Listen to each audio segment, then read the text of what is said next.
Hello viewers, Radhe Radhe.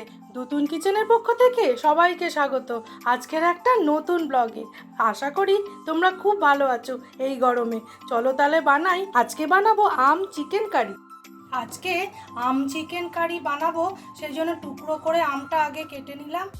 তার সঙ্গে প্রথমে টক দই আর কয়েকটা কাজু একসাথে পেস্ট করে ঢেলে রেখেছি। এবার ওই মিক্সিং জারটাতেই কাঁচা লঙ্কা, আদা, তার সাথে রসুন একসাথে পেস্ট করে নেব। মাংসের ওপরে পরিমাণ মতো নুন, 1 চামচ মতো ধনে গুঁড়ো, 1 চামচ লঙ্কার গুঁড়ো, 1 চামচ হলুদ গুঁড়ো, এইবার 1 চামচ মতো সর্ষের তেল দিয়ে ভালো করে এটা ম্যারিনেট করে 1 ঘন্টা ফ্রিজে রেখে দেবো। এবার ওপর থেকে একটু পাতিলেবুর রস দিয়ে দেবো। সব একসাথে ভালো করে মিশিয়ে নেব। ভালো করে মেশানো হলে তারপরে ফ্রিজে রাখবো 1 ঘন্টার জন্য। তাহলে রান্নাটা না বেশ ভালো লাগবে খেতে। এই গরমে অন্য কিছু খেতে একদম ভালো লাগছে না, কিন্তু ছেলে বলছে যে অনেক দিন চিকেন করোনি, একটু চিকেন করে দাও। সেই জন্য আজকে চিকেনটা আমি আম দিয়েই করছি। একটু টক গরমে ভালো লাগে খেতে। চিনি, তেজপাতা, গোটা গরম মশলা, কয়েকটা গোটা গোলমরিচ সব একসাথে তেলে ফোড়ন দিয়ে দেবো। কড়াই সর্ষের তেল দিয়েছি, তেলটা গরম হলে ফোড়ন দিয়ে দেবো। সব ফোড়ন ভাজা হয়ে গেছে আর চিনিটাও ক্যারামেল হয়ে গেছে। এবার পেঁয়াজ দেবো।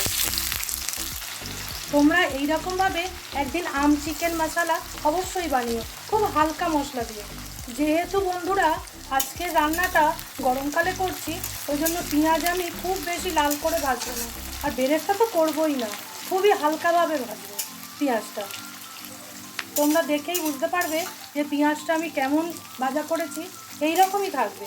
এইবার আমি যে রসুন, আদা, কাঁচা লঙ্কা বেটেছিলাম দিয়ে দেবো, দিয়ে আর একটু ভাজা ভাজা করবো। এইবার মশলাটা কষে নেব। দুতুন কিচেনের রান্না যদি তোমাদের ভালো লেগে থাকে তাহলে প্লিজ চ্যানেলটাকে একটু লাইক, শেয়ার, সাবস্ক্রাইব করে আমার পাশে থেকো। তোমরা দেখেই বুঝতে পারবে তেল ছেড়ে দিয়েছে আর রসুন আদার কাঁচা গন্ধ আর নেই। আমি ভালো করে ভাজা ভাজা করে নিয়েছি। এইবার এর মধ্যে টক দই আর কাজু যে পেস্টটা করে রেখেছিলাম দিয়ে দেবো। এইবার সব একসাথে ভালো করে মিশিয়ে দেবো। আমার নতুন ভিউয়ার্স বন্ধুরা যারা এখনও চ্যানেলটা সাবস্ক্রাইব করেনি, তারা একটু সাবস্ক্রাইব করে আমার পাশে থেকো। ভালো করে মিশিয়ে দিয়েছি।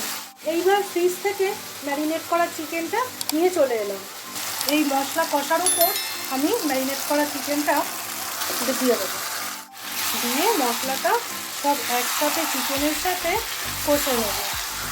আমি আজকে যে আম চিকেন কষা রান্না করছি, এইটা একদমই জল দেব না। গ্যাসটা আমি একদম সিম করে দিয়েছি। সব মশলা এরমভাবে মিশিয়ে এইবার ঢাকনাটা আমি চাপা দিয়ে মাংস সেদ্ধ অপেক্ষা করব। আজকে রান্নাটা আমার আধ ঘন্টা লাগবে, তার মধ্যেই হয়ে যাবে। এইবার মাংসটা সেদ্ধ হওয়ার পর তোমাদের সাথে দেখা হচ্ছে। এবার আমি একটু চাপা দিয়ে দেবো। দেখো বন্ধুরা, প্রায় মিনিট 25 হয়েছে। আমি কড়াটা ঢাকনাটা খুলে দেখি, এইবার একটু জল দেখো মাংস থেকে তো বেরোবেই। আমি তো জল দেবো নাই বলেছি, জল বেরিয়েছে, এতেই আমার মাংসটা সেদ্ধ হয়ে গেছে। এই সময় আমি কুচনো আমটা দিয়ে দেবো। মাংস সেদ্ধর পরেই আমটা দিও। আর ফ্লেভারের জন্য কয়েকটা গোটা কাঁচা লঙ্কা দিয়ে আমি একটু ভালো করে মিশিয়ে দেবো। দিয়ে ঢাকনাটা চাপা দিয়ে আমটা একটু সেদ্ধ হতে দেবো। তারপরেই আজকে আম চিকেন কষা একদম রেডি হয়ে যাবে। এবার একটু চাপা দিয়ে আর মিনিট 5-7 হলেই রান্নাটা রেডি। দেখো বন্ধুরা, এই যে আম সেদ্ধ হয়ে গেছে। তোমরা দেখেই বুঝতে পারবে এটা খুব হালকাভাবেই করেছি, আর গন্ধটা এত ভালো বেরিয়েছে যে কি বলবো। তাহলে আম চিকেন কষা আমার একদম রেডি। তোমরা এইরকমভাবে একদিন বাড়িতে বানিয়ে খেয়ে দেখে আমাকে অবশ্যই জানিও।